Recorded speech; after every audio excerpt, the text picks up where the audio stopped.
Hello everyone, good morning all of you. BECC 132 principles of micro economics എന്നുള്ള text ബുക്കിൽ നിന്നും unit 11 WTO and India's trade policy എന്നുള്ളതാണ്. അപ്പോൾ international ട്രേഡുമായി ബന്ധപ്പെട്ട ഒരു സെഷൻ ഞാൻ നിങ്ങൾക്ക് എടുത്ത് തന്നിരുന്നു. അപ്പോൾ ഇവിടെ ഷെയർ ചെയ്യുന്നത് വേൾഡ് ട്രേഡ് ഓർഗനൈസേഷൻ, അതിൻ്റെ ഒറിജിൻ, ആ കാര്യങ്ങളെക്കുറിച്ചാണ്. അപ്പോൾ വേൾഡ് ട്രേഡ് ഓർഗനൈസേഷൻ WTO എന്ന ചുരുക്കപ്പേരിലാണ് അറിയപ്പെടുന്നത്.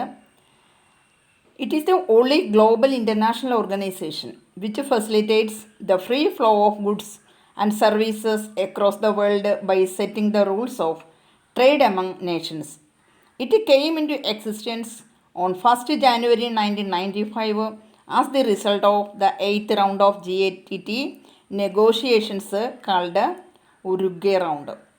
അതായത് വേൾഡ് ട്രേഡ് ഓർഗനൈസേഷൻ ഇത് ആഗോളതലത്തിൽ അറിയപ്പെടുന്ന ഒരു സംഘടനയാണ്. ഗുഡ്സ് ആൻഡ് സർവീസസ് രാജ്യത്തിലുടനീളം ലോകത്തിൻ്റെ എങ്ങോട്ടും സ്വതന്ത്രമായിട്ട് വ്യാപാരം നടത്തുന്നതിന് വേണ്ടിയിട്ട് ഉണ്ടായിട്ടുള്ള ഒരു സംഘടനയാണ്. ഇത് നിലവിൽ വന്നത് 1995 ജാനുവരി 1 അത് GATTയുടെ general trade on tariff and trade എന്നുള്ള ആ ഒരു സംഘടനയുടെ കോൺഫറൻസ് 8th റൗണ്ട് കോൺഫറൻസ് നടന്നിരുന്നു. അത് യുരുഗ്വേ കോൺഫറൻസ്. അപ്പോൾ അതാണ് ആ ഉരുഗ്വേ കോൺഫറൻസിൽ നടന്നത്. ആശയങ്ങളെ GATT എഗ്രിമെൻറ്റ് റീപ്ലേസ് ചെയ്യുകയും അങ്ങനെ ഒരു ഗ്ലോബൽ ഓർഗനൈസേഷൻ എന്ന രീതിയിൽ ഏകദേശം 164 മെമ്പർ നേഷൻസിനെ ഉൾപ്പെടുത്തിക്കൊണ്ട് അതുപോലെ 22 ഒബ്സർവർ സ്റ്റേറ്റ്സും ഇതിനകത്ത് ഉൾപ്പെട്ടിട്ടുണ്ടെന്നുള്ളതാണ്. അപ്പോൾ അഫ്ഗാനിസ്ഥാൻ ഇതിലെ ന്യൂവസ്റ്റ് മെമ്പറായിട്ട് അറിയപ്പെടുന്നു. അഫ്ഗാനിസ്ഥാൻ WTOയിൽ ജോയിൻ ചെയ്തത് 2016 2016 ആദ്യ കാലഘട്ടത്തിലും അതേപോലെ ഈ WTOയിലെ 164th മെമ്പറായിട്ടാണ് അഫ്ഗാനിസ്ഥാൻ വന്നത്. Then it was established mainly with the same goal as that of the GATT agreement, but has more powers than its predecessor. WTO has wider responsibilities of setting new rules of trading goods and services. അപ്പോൾ world trade ഓർഗനൈസേഷന് പല വിധത്തിലുള്ള rules ഉണ്ട്. Trading ആണ് ഉദ്ദേശിക്കുന്നത്. Goods and സർവീസസിൻ്റെ ട്രേഡിങ്ങുമായി ബന്ധപ്പെട്ടിട്ടുള്ള നിയമനിർദ്ദേശങ്ങളുണ്ട്. International investment, protection of intellectual property rights, ഇവയെല്ലാം ഉണ്ട്. The basic objectives of world trade organisation is to increase the global income as a result of increased trade and the overall enhancement of prosperity levels of the member സ്റ്റേറ്റ്സിൻ്റെ പ്രോസ്പെരിറ്റിയെ enhance ചെയ്യുക എന്നൊരു ഉദ്ദേശവും ഇവരുടെ പ്രവർത്തനത്തിന് പിന്നിലുണ്ട്. World trade organisation.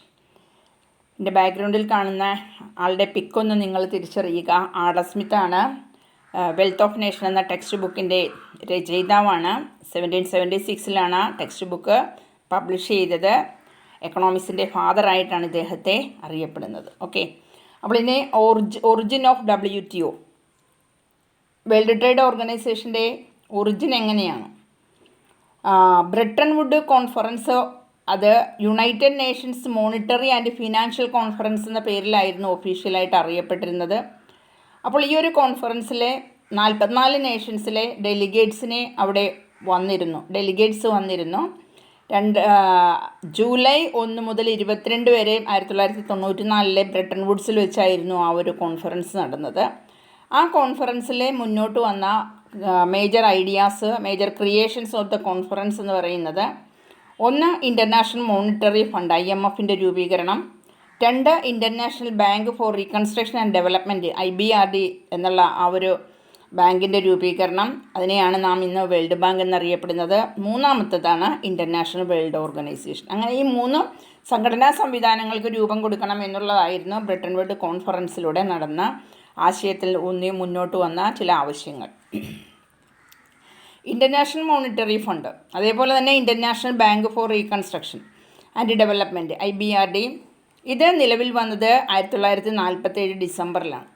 But the international trade organisation could not come into existence as its charter was never approved by the Senate of United States of America. ഇത് ആ സമയത്ത് നിലവിൽ വന്നിരുന്നില്ല. കാരണം എന്തെന്നാൽ ഇത് നിലവിൽ വരുന്നതിന് ആവശ്യം വേണ്ട ചാർട്ടർ യുണൈറ്റഡ് സ്റ്റേറ്റ്സ് ഓഫ് അമേരിക്കയുടെ സെനറ്റിലെ അതിന് അംഗീകാരം ലഭ്യമായിരുന്നില്ല. The General Agreement on Tariff and Trade, that is GATT, that came into existence in Geneva in 1947. 23 countries including India were the founder members of GATT. GATTയിലെ ഫൗണ്ടർ മെമ്പേഴ്സിൽ ഉൾപ്പെട്ടിരുന്നത് മൊത്തം എത്രയായിരുന്നു? 23 members. Okay, 23 members. 1947 ആണിത് നിലവിൽ വന്നത്. അപ്പോൾ GATT was not an official organisation which could enforce the decision. GATT എന്ന് പറയുന്നത് ഒരു ഒഫീഷ്യൽ ഓർഗനൈസേഷൻ ആയിരുന്നില്ല. അതേപോലെ തന്നെ ഡിസിഷൻസ് എല്ലാം തന്നെ എൻഫോഴ്സ് ചെയ്യാൻ പറ്റുന്ന ഒരു ഒഫീഷ്യൽ ഓർഗനൈസേഷൻ ആയിരുന്നില്ല. It was just an agreement between member countries that were involved in international trade. അത് തികച്ചും എന്തായിരുന്നു? അതൊരു എഗ്രിമെൻറ്റ് മാത്രമായിരുന്നു. ആരൊക്കെ തമ്മിലുള്ള? മെമ്പർ കൺട്രീസ് തമ്മിൽ പരസ്പരം നടത്തിയിരുന്ന ചില ആശയങ്ങളുടെ അടിസ്ഥാനത്തിലുണ്ടാവുന്ന ഒരു കരാർ. അപ്പോൾ ആ മെമ്പർ കൺട്രീസിൻ്റെ ഇടയിൽ നടന്ന ഒരു കരാർ, അത് പ്രധാനമായിട്ടും ഈ കരാർ ഇൻ്റർനാഷണൽ ട്രേഡുമായി ബന്ധപ്പെട്ടിട്ടുള്ള കരാറുമായിരുന്നു എന്നുള്ളതാണ്. The main purpose of GATT was to reduce tariffs and non tariff barriers from world trade and ensure competition by reducing barriers and eliminating discrimination in international trade. ഗാട്ടിൻ്റെ മെയിൻ പർപ്പസ് എന്താണ്? Tariff reduce ചെയ്യുക, non tariff barriers മാറ്റുക, അങ്ങനെ world ട്രേഡിനെ promote ചെയ്യുക, അതേപോലെ തന്നെ trade മാർക്കറ്റിലുണ്ടാവുന്ന കോമ്പറ്റീഷനെ ensure ചെയ്യുവാനും സാധന സേവനങ്ങളുടെ മൂവ്മെൻറ്റിനെ അവിടെ ഡിസ്ക്രിമിനേഷനെ ഒഴിവാക്കുക, അവിടെ ഉണ്ടാവുന്ന ബാരിയേഴ്സിനെ റെഡ്യൂസ് ചെയ്യുക, ഇൻ്റർനാഷണൽ ട്രേഡ് പോസിബിളായ വഴിയിലൂടെയൊക്കെ കൈകാര്യം ചെയ്യുക. അതൊക്കെയായിരുന്നു ഗാറ്റിൻ്റെ main purpose. The aim of GATT were that was the expansion of the volume of international trade, increase in world production and productivity, development and full utilization of resources, and improve standard of living of world community as a whole. അപ്പോൾ ഇതൊക്കെ ഗാറ്റിൻ്റെ ഉദ്ദേശ ലക്ഷ്യങ്ങളിൽ വന്നിരുന്നു.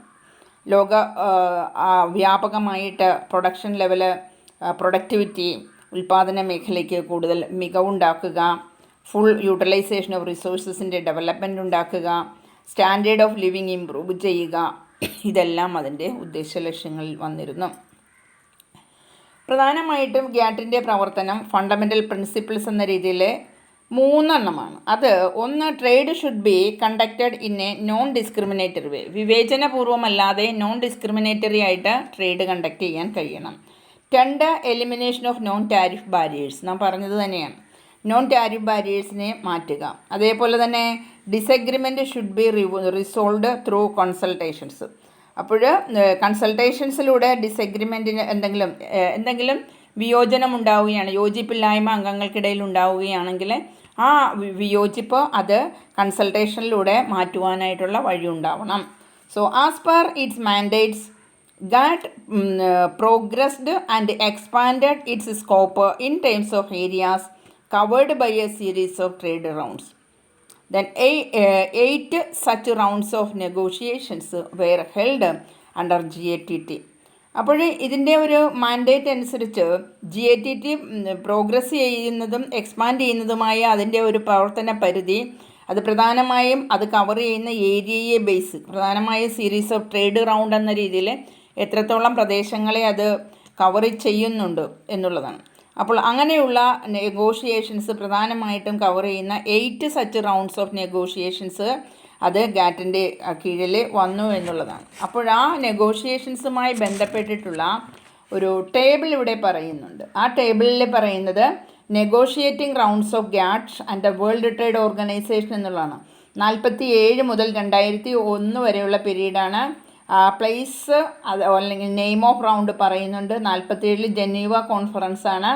അതിൽ main സബ്ജക്റ്റായിട്ട് deal ചെയ്തത് tariff reduction ആയിരുന്നു.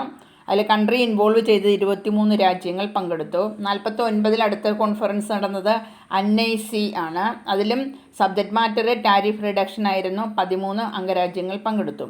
51 ടോർക്കെ conference tariff reduction തന്നെയാണ് subject matter. 38 രാജ്യങ്ങൾ പങ്കെടുത്തിരുന്നു. 51 ഇത്തിരി ഇപ്പോൾ പറഞ്ഞതിൽ 49 കേട്ടോ. അനൈസി കോൺഫറൻസ് നടന്ന 49 ഞാൻ തെറ്റായി പറഞ്ഞെങ്കിൽ സോറി. അടുത്തത് 51 ടോർക്കെ കോൺഫറൻസ്, ടാരിഫ് റിഡക്ഷൻ ആയിരുന്നു സബ്ജക്റ്റ് മാറ്റർ. 38 ലോകരാജ്യങ്ങൾ പങ്കെടുത്തു. 56 ജനീവ കോൺഫറൻസ്, ടാരിഫ് റിഡക്ഷൻ വീണ്ടും സബ്ജക്റ്റ് മാറ്റർ. 26 രാജ്യങ്ങൾ പങ്കെടുത്തു. 60-61 ഡിലൻ റൗണ്ടാണ്. ആ ഒരു കോൺഫറൻസിലും ടാരിഫ് റിഡക്ഷൻ തന്നെയാണ് സബ്ജക്റ്റ് മാറ്റർ. 26 ലോകരാജ്യങ്ങളാണ് പങ്കെടുത്തത്. 64-67 കാലയളവിൽ കെന്നഡി റൗണ്ട് എന്നതാണ്. അതിൽ ടാരിഫും ആൻറ്റി ഡംപിങ് മെഷേഴ്സ് എന്ന രീതിയിലുള്ള സബ്ജക്റ്റ് മാറ്റർ ആയിരുന്നു. 62 രാജ്യങ്ങളാണ് ഇതിൽ പങ്കെടുത്തിരുന്നത്. അതേപോലെ 73 തൊട്ട് 79 വരെയുള്ള പീരീഡിൽ നടക്കിയ ടോക്കിയോ റൗണ്ടായിരുന്നു. ഇത്രയും കാലയളവ് ഇവിടെ വെച്ചായിരുന്നു കോൺഫറൻസ് നടന്നത്. പ്രധാനപ്പെട്ട സബ്ജക്റ്റ് മാറ്റർ ടാരിഫും നോൺ ടാരിഫ് ബാരിയേഴ്സ് ആയിരുന്നു. ഇതിൽ 102 രാജ്യങ്ങൾ പങ്കെടുത്തു എന്നുള്ളതാണ്. അതുപോലെ 86-94 കാലയളവിൽ ഉരുഗ്വേ റൗണ്ട്. അതിൽ സബ്ജക്റ്റ് മാറ്ററായിട്ട് വന്നത് tariff, non tariff barriers, services, intellectual property, dispute settlement, textiles, agriculture, creation of WTO. അപ്പോൾ WTO ഉണ്ടാക്കണം എന്നുള്ള ആവശ്യം വന്നത് 86 മുതൽ 94 വരെ നടന്ന ഉരുഗ്വ കോൺഫറൻസ് റൗണ്ടിലാണ് ഈ ഒരു ആവശ്യം മുന്നോട്ട് വെച്ചത്. അതിനകത്ത് 123 രാജ്യങ്ങൾ പങ്കെടുത്തിരുന്നു. പിന്നീട് നടന്ന കോൺഫറൻസ് 2001 അതിൻ്റെ പേര് ദോഹ കോൺഫറൻസ് റൗണ്ട് എന്നായിരുന്നു. പ്രധാനപ്പെട്ട മറ്റു പല വിഷയങ്ങളും ചർച്ചയ്ക്ക് വിഷയമായി. അത് agriculture, services, intellectual property, competition, investment, environment, dispute settlement ഒക്കെ ആയിരുന്നു പ്രധാന വിഷയം. ഇതിൽ പങ്കെടുത്തിരുന്നത് 147 ലോകരാജ്യങ്ങൾ ആയിരുന്നു. So after the 8th round meeting of GATT in Uruguay, 123 member countries agreed to establish a trade organization. അപ്പോൾ ഉരുഗ്വേ കോൺഫറൻസിന് ശേഷമാണ് 123 മെമ്പർ കൺട്രീസ് ഈ ഒരു സംവിധാനം ഉണ്ടാക്കാൻ, ട്രേഡ് ഓർഗനൈസേഷൻ ഉണ്ടാക്കണം എന്നതിനെ പറ്റിയൊരു എല്ലാവരും ഒരേപോലെ സമ്മതിച്ചു. അതിൻ്റെ പരിണിത ഫലമായിട്ടാണ് WTO എസ്റ്റാബ്ലിഷ് ചെയ്തു. അത് 1995 ജാനുവരി 1 എസ്റ്റാബ്ലിഷ് ചെയ്തത്. അതിൻ്റെ ഹെഡ് ക്വാർട്ടർ സെറ്റപ്പ് ചെയ്തത് ജനീവയിലായിരുന്നു, that is in Switzerland. Then Doha development round അതെന്നാണ് 2001 was the first round under WTO. അപ്പോൾ WTOയുടെ കീഴിൽ നടന്ന ആദ്യത്തെ കോൺഫറൻസാണ് ദോഹ റൗണ്ട്. വേൾഡ് ട്രേഡ് ഓർഗനൈസേഷൻ്റെ കീഴിലായിരുന്നു ആ ഒരു റൗണ്ട് നടന്നത്. അതാണ് ഫസ്റ്റ് റൗണ്ട് WTOയുടെ കീഴിൽ നടന്നത് എന്ന് പറയാം. Then one significant feature of WTO treaty, world trade organisation ട്രീറ്റിയുടെ എടുത്തു പറയത്തക്കതായ പ്രത്യേകത എന്തെന്നാൽ സെൽഫ് എക്സിക്യൂട്ടീവ് ഇൻ നേച്ചർ. അത് സെൽഫ് എക്സിക്യൂട്ടീവ് നേച്ചറിലുള്ളതാണ്. It's provisions override any national legislations which are contrary to WTO charter. അപ്പോൾ തീർച്ചയായിട്ടും ഇത് WTO ചാർട്ടറിന് കോൺട്രറി ആയിട്ടുള്ള രീതിയിലാണ്. കാരണം എന്തെന്നാൽ ഇതിൻ്റെ പ്രൊവിഷൻസ് എല്ലാം തന്നെ നാഷണൽ ലെജിസ്ലേഷൻസിനെ ഓവർ റൈഡ് ചെയ്യുന്നു. ഏത് തരത്തിലുള്ള ദേശീയ ലെജിസ്ലേഷനുമായി ബന്ധപ്പെട്ടിട്ടുള്ളതാണെങ്കിൽ അതെല്ലാം തന്നെ ഓവർ റൈഡ് ചെയ്യുന്നതാണ്. അപ്പോൾ അത് WTO ചാർട്ടറിന് നേരെ വിരുദ്ധമായിട്ടുള്ളതായതുകൊണ്ട് തന്നെ അതിനെയൊക്കെ ഓവർ റൈഡ് ചെയ്യുകയും സിഗ്നിഫിക്കൻ്റ് ഫീച്ചറായിട്ട് WTOയ്ക്ക് അവരുടേതായ ഒരു പ്രവർത്തന മാതൃകയും അതിനുവേണ്ടിയുള്ള നിയമസംഹിതയും ഉണ്ട് എന്നുള്ളത് എടുത്തു പറയേണ്ട ഒരു കാര്യമായിട്ട് കണക്കാക്കാം.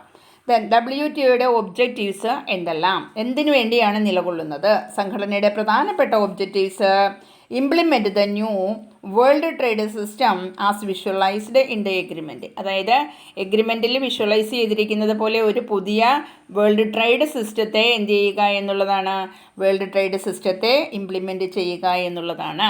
Then also promoting world trade in a manner that benefit every country. ഇത് ഈ വേൾഡ് ട്രേഡ് ഓർഗനൈസേഷനിൽ അംഗത്വമുള്ള എല്ലാ രാജ്യങ്ങൾക്കും ഒരേപോലെ ബെനഫിറ്റ് ഉണ്ടാവുന്ന രീതിയിൽ വേൾഡ് ട്രേഡിനെ പ്രൊമോട്ട് ചെയ്യുക. Then again ensure that developing countries secure a better balance in sharing of the advantages resulting from the expansion of international trade corresponding to their developmental needs. ഓരോ international ട്രേഡിൽ ഏർപ്പെടുന്ന ഓരോ രാജ്യത്തിനും അവരുടേതായ ആവശ്യങ്ങളുമായി ബന്ധപ്പെട്ട് അവർക്ക് തീർച്ചയായിട്ടും ഡെവലപ്പ് ചെയ്യാനുള്ള ഒരു അവസരം ഉറപ്പാക്കുകയും അതേപോലെ തന്നെ ഇൻ്റർനാഷണൽ ട്രേഡ് എക്സ്പാൻഡ് ചെയ്യുന്നത് മുഖേന ഉണ്ടാകുന്ന അഡ്വാൻറ്റേജസ് എല്ലാ രാജ്യങ്ങൾക്കും ഷെയർ ചെയ്യുവാനായിട്ടുള്ള ഒരു സാഹചര്യം അവിടെ ഉണ്ടാക്കുക. അടുത്തൊരു കാര്യം, demolish all hurdles to an open world trading system. and usher in international economic renaissance because the world trade is an effective instrument to faster economic growth. അപ്പോൾ ഡെവലപ്പിംഗ് കൺട്രീസിനും ഫാസ്റ്റർ മൂവ്മെൻ്റ് എന്ന രീതിയിൽ അവരുടേതായ സാമ്പത്തിക വികസന പ്രവർത്തനങ്ങൾക്ക് ത്വരിതഗതി ഉണ്ടാക്കുന്നതിന് വേണ്ടിയിട്ടും അവരുടെ രാജ്യത്തിനുള്ളിൽ ട്രേഡ് സിസ്റ്റത്തെ കൂടുതൽ എളുപ്പമാക്കുന്നതിനും അവിടെ ഉണ്ടാകുന്ന തടസ്സങ്ങളെല്ലാത്തിനും ഇല്ലായ്മ ചെയ്യുന്നതിനുമുള്ള അവസരങ്ങൾ ഉണ്ടാക്കുകയും അങ്ങനെ സാമ്പത്തികമായ ഒരു ഉണർവ് അന്തർദേശീയമായിട്ട് രാജ്യങ്ങളുടെ ഇടയിൽ ഉണ്ടാക്കുകയും ചെയ്യുക എന്നതാണ്. അടുത്തത് enhance competitiveness among all trading partners so was to benefit consumers and help in global integration. ആഗോളതലത്തിലൊരു ഇൻ്റഗ്രേഷൻ പോസിബിളാക്കണം, കൺസ്യൂമേഴ്സിന് ബെനിഫിറ്റ് ഉണ്ടാകുന്ന തരത്തിൽ കോമ്പറ്റീഷൻ വേൾഡ് ട്രേഡിംഗ് പാർട്ട്നേഴ്സിൽ എൻഹാൻസ് ചെയ്യണം. Then increase the level of production and productivity with a view to ensure high level of employment in the world. അപ്പോൾ level of production increase ചെയ്യുക, productivity increase ചെയ്യുന്നതിനെ തുടർന്ന് high level of employment ആഗോളതലത്തിൽ തന്നെ സൃഷ്ടിക്കുവാനായിട്ട് അവസരമൊരുക്കുക. Then again expand and utilize world resources to the best. World resources ഏറ്റവും നല്ല രീതിയിൽ ഉപയുക്തമാക്കുവാനുള്ള സംവിധാനം ഉണ്ടാക്കുക.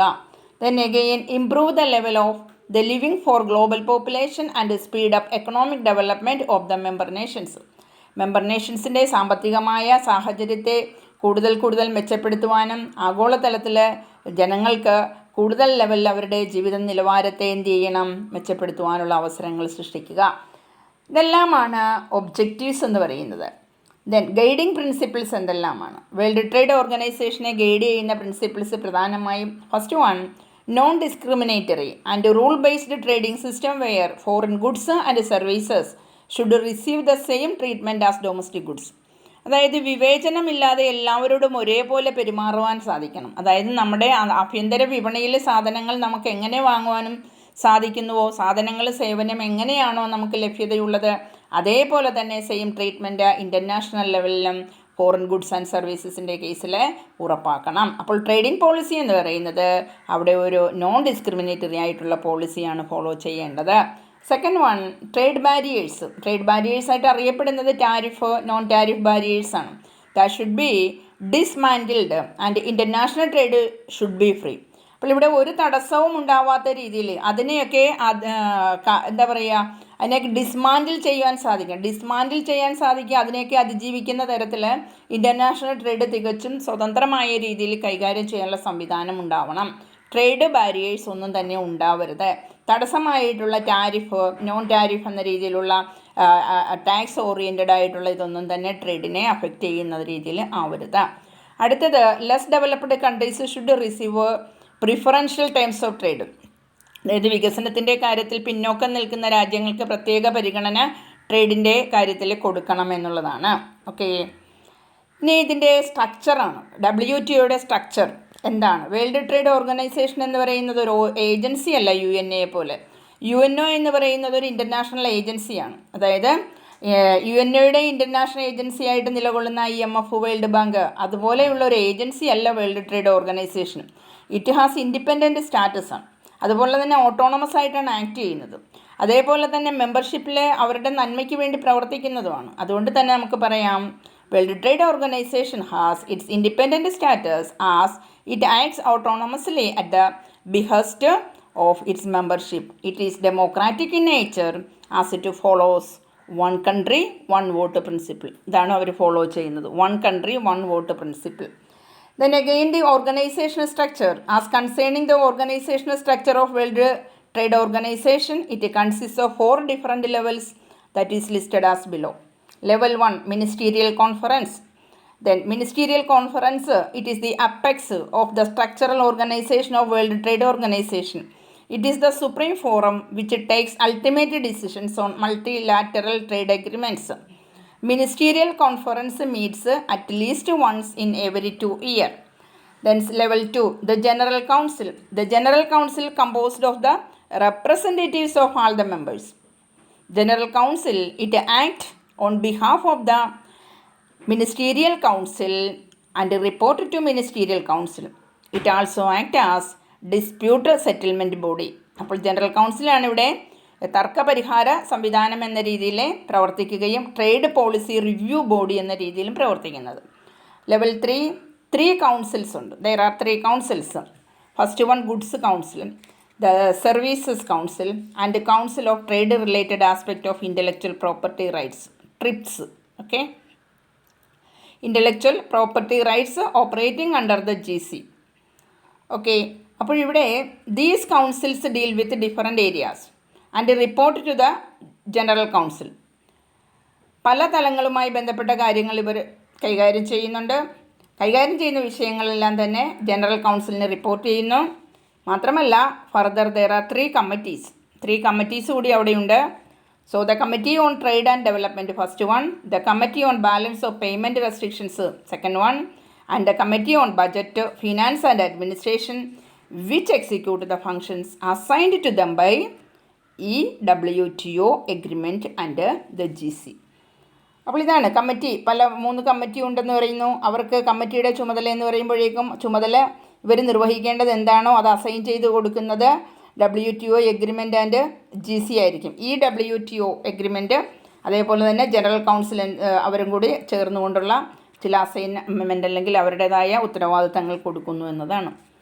പിന്നെ പറയുന്നത് level 4. There are some committees and working groups which work on specialised subject and report to the higher level council. Specialised സബ്ജക്റ്റിൽ കേന്ദ്രീകരിച്ചുകൊണ്ട് work ചെയ്യുന്ന സം കമ്മിറ്റീസ് ഉണ്ട് ലെവൽ 4.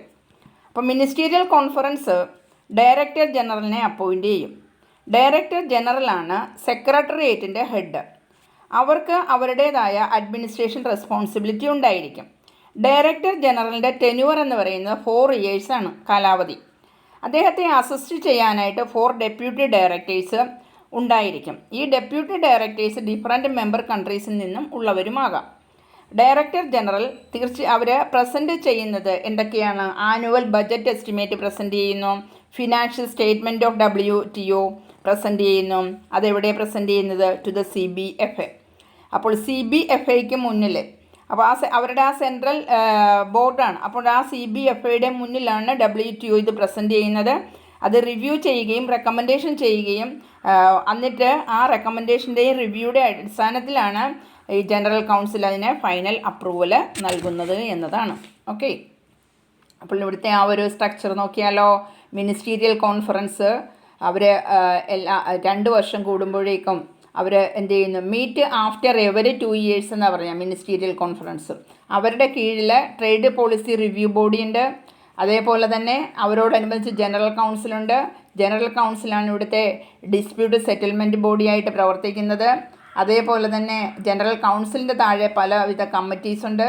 കമ്മിറ്റീസ് എന്ന് പറയുമ്പോൾ അത് വർക്കിംഗ് ഗ്രൂപ്പായിട്ട് നിലകൊള്ളുന്നുണ്ട്. പിന്നെയോ council for trade in goods, council for TRIPS, then council for trade in services, council for TRIMS, then trade negotiation committees. ഇത്രയും കാര്യങ്ങളാണ് അതിൻ്റെ കീഴിലേക്ക് എന്ന രീതിയിൽ വരിക. അപ്പോൾ ആ ഒരു ഹൈറാർക്കിയിലേക്ക് നോക്കുമ്പോൾ ഇതാണ് നമുക്ക് കാണാൻ സാധിക്കുക. കണ്ടോ, ആ ഒരു ഹൈറാർക്കിയുടെ ആ ഒരു ഏരിയ കണ്ടോ, ഇതാണ് അതിൻ്റെ ആ ഒരു ഹൈറാർക്കി എന്ന് പറയുന്നത്. അപ്പോൾ ഇത്തരത്തിൽ നാം നോക്കിക്കഴിയുമ്പോഴേക്കും നമുക്ക് ഈ WTOയുടെ ഒരു പ്രാധാന്യവും പ്രസക്തിയും നമുക്ക് മനസ്സിലാക്കുവാനായിട്ട് സാധിക്കുമെന്നുള്ളതാണ്. ഇത് കൂടാതെ ട്രേഡ് എഗ്രിമെൻറ്റ്സ്, ഇവരുടെ ആ ഒരു ട്രേഡ് എഗ്രിമെൻറ്റ്സ് എന്ന രീതിയിൽ എന്തെല്ലാം കാര്യങ്ങളാണ്. ഇപ്പോൾ WTO oversees about 60 different agreements which have the status of international legal text. Member countries are expected to sign and ratify all WTO organisations or agreements on accession. Important agreements എന്ന് പറയുമ്പോൾ first one general agreement on trade in services, GATT. ഗാട്ടിനെ സംബന്ധിച്ച് പറയുമ്പോൾ എന്താണ്? GATT നിലവിൽ വന്നത് Uruguay കോൺഫറൻസിലൂടെയാണ്. So the general agreement on trade in services came into existence in the Uruguay round. The agreement covers all internationally traded services such as tourism, telecommunications, professional services, banking, etc. But GATS do not include, ഇതിൽ ഉൾപ്പെടാത്തതാണ് government services, air transport services, traffic rights. ഇത് അതിൽ ഉൾപ്പെടുന്നില്ല എന്നുള്ളതാണ്. അപ്പോൾ ഈ എഗ്രിമെൻറ്റിൽ define ചെയ്തിരിക്കുന്ന 4 modes of trading സർവീസസാണ്. അതിൽ first mode cross border supply. ഇവിടെ എന്താ? Service supplied within the territory of the member from the territory to another member. Example international phone calls, banking, mail, etcetera. Mode 2 consumption abroad. അതായത് service consumer moves into another member territory to obtain the service. Example tourism, medical treatment, education. Mode 3 commercial presence, that is services delivered within the territory of the member by setting up subsidiary or branches through the commercial presence of the supplier. ഉദാഹരണം foreign bank setting a branch in member countries. Fourth one, the presence of natural person. It involves the admission of foreign individuals to another country to provide services. അപ്പോൾ Gat 4 mode supply എന്നുള്ളതാണ് ഈ കാണുന്നത്. കണ്ടോ, Gat 4 mode supply എന്നുള്ള ഭാഗമാണ് ഇതിനകത്ത് നിങ്ങൾക്ക് നോക്കുമ്പോഴേക്കും മനസ്സിലായി. ഇപ്പോൾ പറഞ്ഞ ആ 4 കാര്യങ്ങളുമാണ് നമുക്ക് ഇതിലൂടെ മനസ്സിലാക്കുവാനും കാണുവാനും സാധിക്കുന്നത്. Cross border supply, consumption abroad, commercial presence of a natural person എന്നുള്ള 1, 2, 3, 4 വരെയുള്ള മോഡ്സാണ് അവിടെ നമുക്ക് നോക്കുമ്പോഴേക്കും ക്ലിയർ ആവുന്നത്. ഓക്കെ, പിന്നെ ഇതിനകത്ത് കാണുന്നത് ജനറൽ പ്രിൻസിപ്പിൾസ് ഓഫ് ഗാറ്റ്. എന്തൊക്കെയാണ് ഗാറ്റിലെ ജനറൽ പ്രിൻസിപ്പിൾസ്? അതിലൊന്ന് മോസ്റ്റ് ഫോർവേഡ് നേഷൻ, MFN. അതായത് ഈ principle it is based on non discriminatory policy of WTO. മറ്റുള്ള ആരോടും വിവേചനപൂർവ്വമല്ലാത്ത രീതിയിൽ പെരുമാറണമെന്നുള്ള ട്രേഡിൻ്റെ ഭാഗമായിട്ട് യാതൊരു വിവേചനവും പുലർത്താതെ പെരുമാറുക. അപ്പോൾ ഈ പ്രിൻസിപ്പിൾ അനുസരിച്ച് each of the WTO member countries should treat the other entire membership equally as most favoured nation.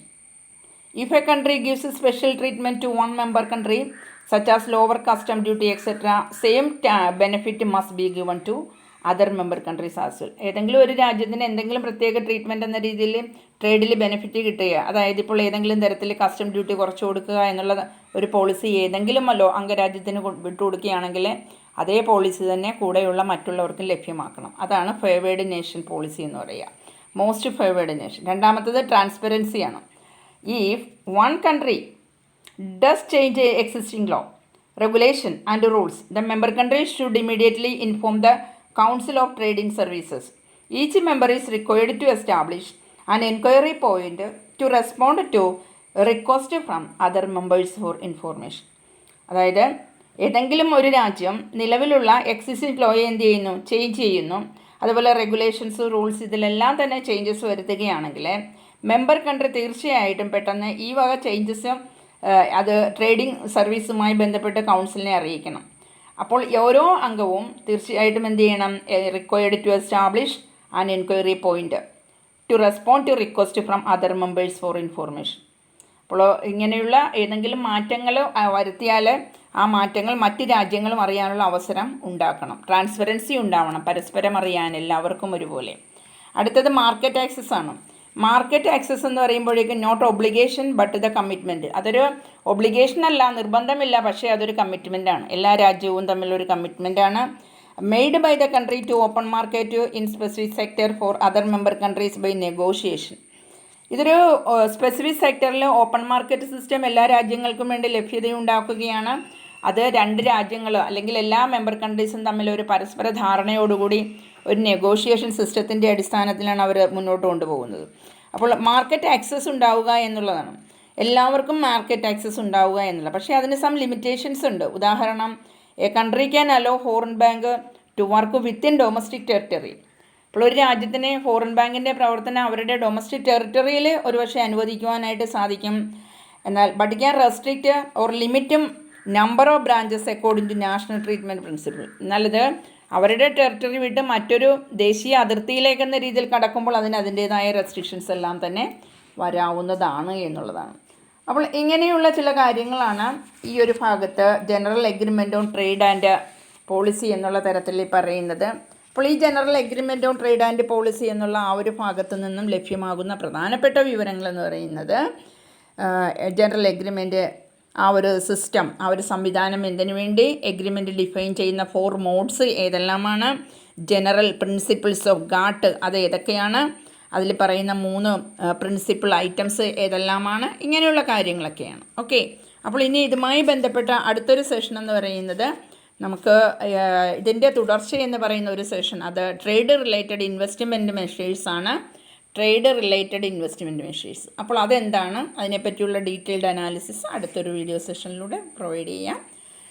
ഇപ്പോൾ ഈ ഒരു സെഷൻ ഇവിടെ വൈൻഡപ്പ് ചെയ്യുകയാണ്. ഓക്കെ, അപ്പോൾ ആദ്യമായിട്ടാണ് ഈ എക്കണോമിക്സിൻ്റെ ക്ലാസ് വാച്ച് ചെയ്യുന്നതെങ്കിൽ തീർച്ചയായിട്ടും നിങ്ങളൊന്ന് സബ്സ്ക്രൈബ് ചെയ്ത് ഫോളോ ചെയ്യുവാനും നോട്ടിഫിക്കേഷൻ കിട്ടുവാനും ആൾ ബട്ടൺ പ്രസ് ചെയ്താൽ നിങ്ങൾക്ക് എല്ലാ ക്ലാസ്സും തുടർന്ന് കാണുവാനും കേൾക്കുവാനും സാധിക്കും. അതുകൊണ്ട് ഫോളോ ചെയ്യാൻ ശ്രദ്ധിക്കുക. Thank you for watching. ഇതുവരെ സബ്സ്ക്രൈബ് ചെയ്തിട്ടുള്ള എല്ലാവരോടും സ്നേഹവും നന്ദിയും അറിയിക്കുന്നു. Okay, thank you.